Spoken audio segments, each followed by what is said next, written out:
여러분 반갑습니다. 반도체 오빠 천회장입니다. 이제 또 저녁 시간이죠. 좀 잠깐 지난 것 같은데 한번 또 달려보도록 하겠습니다.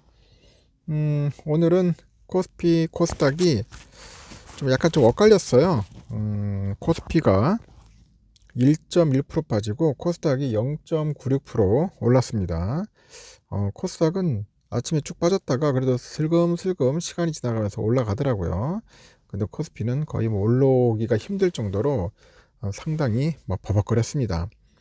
그러다 보니까 오늘 좀 아쉽게도 코스피 코스닥이 좀 엇갈리는 흐름을 보였고, 코스피 종목들 대부분 다 파란불이에요. 대부분 파란불이고, 코스닥은 그나마 좀 빨간불이 좀 많이 들어와 있습니다. 상당히 좀 투자하기 힘든 그런 또 하루를 보내게 됐네요. 왜 이렇게 힘든지 모르겠죠, 여러분. 요즘 재미있는 이야기들이 좀 있는 것 같습니다. 요즘 삼성물산에 관련된 이야기들이 좀 있는 것 같은데요. 행동주의 펀드인가? 거기 다섯 곳에서 연합을 해가지고 삼성물산에다 자사주 소각과 배당 증액을 요구하고 나섰답니다. 아유, 삼성전자에다 좀 해라. 삼성전자에다 좀. 요즘 행동주의 펀드들 뭐 하는지 모르겠어. 삼성전자 관심 좀 가져줘. 하여튼 삼성물산에다 자사주 소각과 배당 증액을 요구했고, 다음 달 열리는 정기주주총회에서 이 같은 안건을 올린 만큼 표 대결도 예고되네요. 행동주의 펀드의 요구는 삼성물산 성장 여력을 훼손한 만큼 과도한 수준이라는 우려도 나오는데, 삼성물산은 다음 달 15일 열리는 정기주주총회에서 시티 오브 런던 인베스트먼트를 비롯해가지고 5개의 기관 투자자가 주주 제안으로 올린 자사 소각과 현금 배당 안건을 상정합니다. 주주 제안을 올린 것은 시티 오브 런던 인베스트먼트하고 안다 자산운용, 화이트박스 어드바이저스 등 이런 여러 곳이에요. 이들이 보유한 삼성물산 지분이 1.46%네요. 삼성물산에 주주하는 그 친화책을 요구했던 영국의 그 팰리스 캐피탈은 여기에 참여하지는 않았다고 합니다. 이들은 삼성물산에 한 5천억 정도의 자사주를 매입하고 보통주하고 우선주를 주당 각각 4,500원, 4,550원씩 배당하라 이렇게 요구를 합니다. 삼성물산이 제안한 배당액에 비해서 76.5%, 75% 증액한 규모인데, 삼성물산은 보통주 2,550원, 우선주 주당 2,600원을 배당할 계획이라고 했다고 합니다. 이렇게 행동주의 펀드들이 삼성물산을 대상으로 울프팩이라고 하죠. 울프팩, 약간 늑대무리 뭐 그런 뜻인데, 이런 전략을 본격화했다 그런 이야기가 있어요. 이 울프팩 전략은 행동주의 펀드 여러 곳이 뭉쳐 다니면가지고 한 기업을 공격하는 거예요.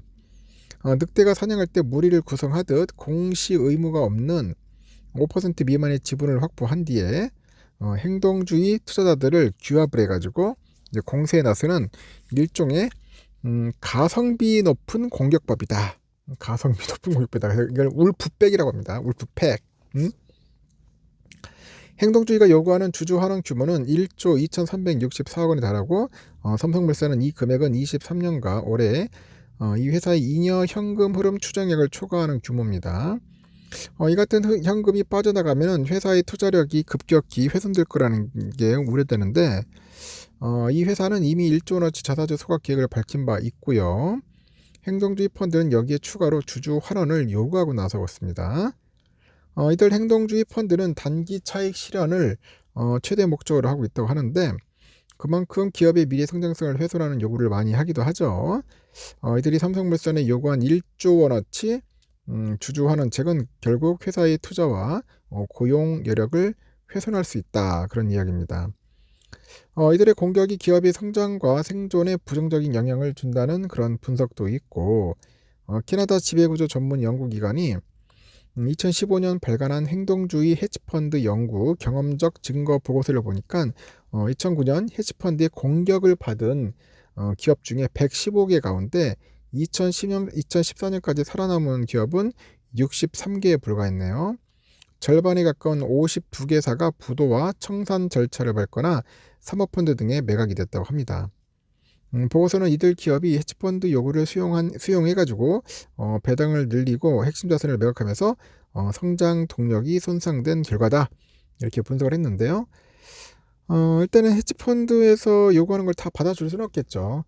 적절하게 타협을 해서 회사가 힘들지 않는 상황에서 이렇게 하는 게 맞는 것 같아요 저는. 무조건 뭐 안 줄 수도 없고 그렇다고 해서 막 무조건 줘서도 안 되고 적절한 그런 타협점을 잘 찾아야 할 것 같습니다. 근데 왜 좀 헤지펀드들은 삼성전자에 관심이 없는지 모르겠어요. 워낙 커서 그런가? 좀 와 가지고 좀 주주 환원 정책 좀 펼치라고 좀 큰소리 좀 쳤으면 좋겠는데 아직 그런 일은 없고요. 미국의 소비자 물가 지수가 예상보다 높게 나오다 보니까 외환 시장을 비롯해서 금융 시장이 크게 흔들렸고 인플레이션이 여전히 강한 상태여서 미국 금리 인하 시기도 좀 더 늦춰질 수 있다는 그런 불안감도 커지면서 그런 현상이 좀 발생하는 것 같습니다. 외환 시장에서 달러 값이 강세를 보였고요. 상승세를 이어가던 증시도 물가 지표를 핑계로 뭔가 쉬어가는 분위기였다고 하죠.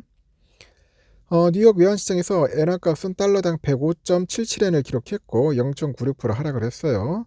달러와는 유로화에 대해서도 1.0706달러로 0.63% 올라가지고 전방위 강세를 나타냈네요. 5천선을 넘었던 S&P 지수도 이 거래일 만에 무너졌죠. 하여튼 미국 증시 하락은 1월 CPI가 전년 대비 3.1% 상승하면서 시장의 예상을 넘어섰기 때문입니다. 그만큼 기준금리 인하 시점이 늦춰질 것이라는 관측이 시장에 찬물을 끼얹었다는 겁니다.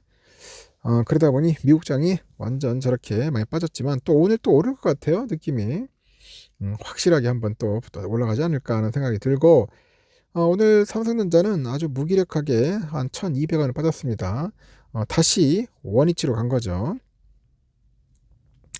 오를 때 참 힘들게 1200원 정도 오르더니 또 빠질 때도 시원하게 우리 빠져주는 삼성전자 참 대단한 것 같습니다. 그런 거 보면은 하여튼 74,000원 74,000원 75,000원에서 왔다리 갔다리 하고 있습니다. 지금 7만원 중반대에서 상당히 맥없이 흘러가는 모습이고 HSBC 애들이 좀 오늘 많이 팔았네요. 194만 주 HSBC에서 오늘 매도가 좀 많이 나왔고요. 오늘은 외국인들이 169만 주, 기관 애들이 244만 주. 엄청 팔았죠. 그 금투에서 거의 물량이 다 나온 것 같아요. 248만 주 정도. 신나게 팔아제끼고 오늘 개미들 이때다 싶어서 408만 주 정도 신나게 매수를 했습니다. 신나게.